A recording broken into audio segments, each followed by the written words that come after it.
Picking the worst thrift savings plan fund is not about performance. That's easy. What's more important is how federal employees use the fund and the false sense of security it promises. In this episode, we're going to share our choice for the worst TSP fund, discuss why we feel it's dangerous for federal employees, and provide positive alternatives for you.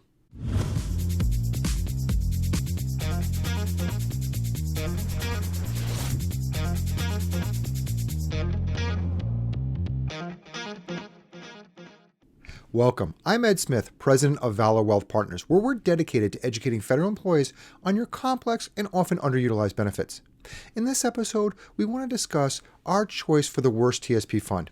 And to cut to the chase, it's the L Income Fund, or the Life Cycle Income Fund. And there's many reasons for it.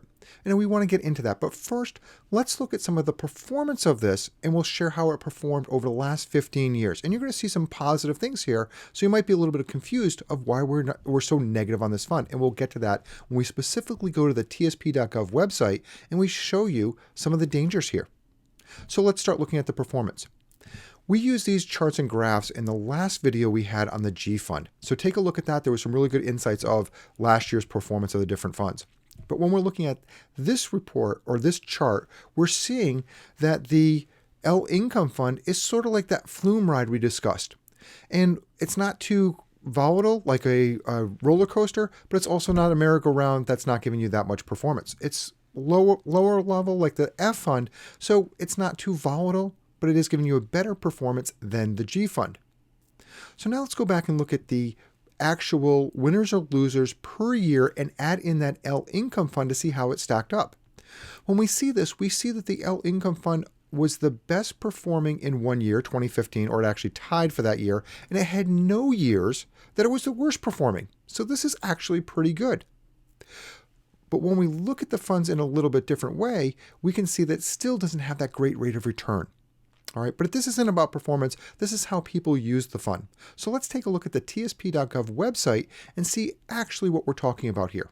Okay, we've moved to the tsp.gov website. So let's take a look at this L Income Fund, the Life Cycle Fund. Okay, so we have there, go right to the L Income. And now let's look at the description itself. So you should consider investing in the L Income Fund if you are currently withdrawing from money from your TSP account. Now, that's nice, but we have to be looking at what some of the dangers are, and you can look at some of the descriptions here. But what we really want to be able to look at for this is really looking at the allocation. And this is where we have the biggest problem with the L Income Fund. What this is saying is that everybody that retires and is looking to take income from their TSP should be in the L Income Fund. And this is not true. And the reason is if you look at this allocation, the G Fund is 69.84%, or 70% of the L Income Fund. That is ridiculous that everybody should have that much in the G Fund, because the G Fund underperforms and does not give a lot of rate of return, especially when you're looking at inflation, the taxes that you're going to have to pay. You should be looking at it in a different way. Now, who really benefits from 70% of this fund being in the G Fund? The federal government, because it's buying federal government bonds. It is not benefiting the people that need income. There are better ways, and even better ways within the TSP to get income from your portfolio. Not the annuity, but there are other ways to be able to build that portfolio, and we'll talk about that in a second.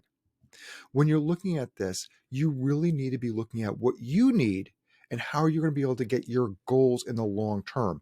And this fund is just putting everybody in the same bucket, and everybody is unique. You have unique challenges, you have unique risk assessments, and you need to be able to do that and figure out what's appropriate for you versus just going into this one fund that assumes that because you're retired and you need income, that you should be stuck in the same fund for 20 or 30 years. Life doesn't happen that way, and you need to be able to protect yourself and not just follow what the TSP is saying and keeping you in this fund that does better than the G Fund, but it underperforms, and it will not get you the things that you need if you're looking at taking significant money out of the TSP to fund your goals in life. Okay, you may agree with us or not about how we feel about the dangers of the L Income Fund, but there are some really big concerns you have to be able to look at. So how do we provide positive alternatives for you to make sure that you are maximizing your TSP? Well, the first thing, when you're looking at building the portfolio, you want to be able to build that portfolio with watching this on a regular basis. And so the best way to overcome the L income fund is to actively manage your TSP if you're going to keep it in the TSP. And the best way to do this is by using the individual funds that match your true volatility or your risk levels to be able to be what you need it to be, not what the life cycle funds say it's going to be. All right, so you really want to be, the best way is to really to be looking at actively managing it, choosing the individual funds, and on a quarterly or annual basis, going in and adjusting it to be what you need it to be, but looking at the long term in place.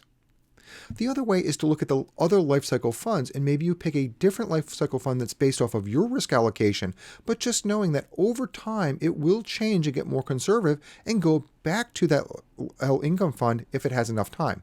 So that may not be the best option for you. The other things you want to be able to look at is when you're building this portfolio, that you want to be able to have plenty of reserves in, say, maybe the G fund if you want to be able to be more conservative. And overall, this will make a good mix for you. Okay. So the alternatives that we really suggest is build it yourself using those 5 funds if you're going to keep it in the TSP, or use a different life cycle funds, but still monitor this on a regular basis to make sure you're still in the right allocation. Now, we use different allocations because we feel that it is better allocations that the life cycle funds perform, and you can be able to maximize this in different ways. That's up to you. And so with doing it individually, you can actually have a little bit more control over what the TSP says you should be invested in. Hopefully this has been helpful for you and you like these shorter formats of these videos. We want the best for you and your family, so please get conflict-free, unbiased advice.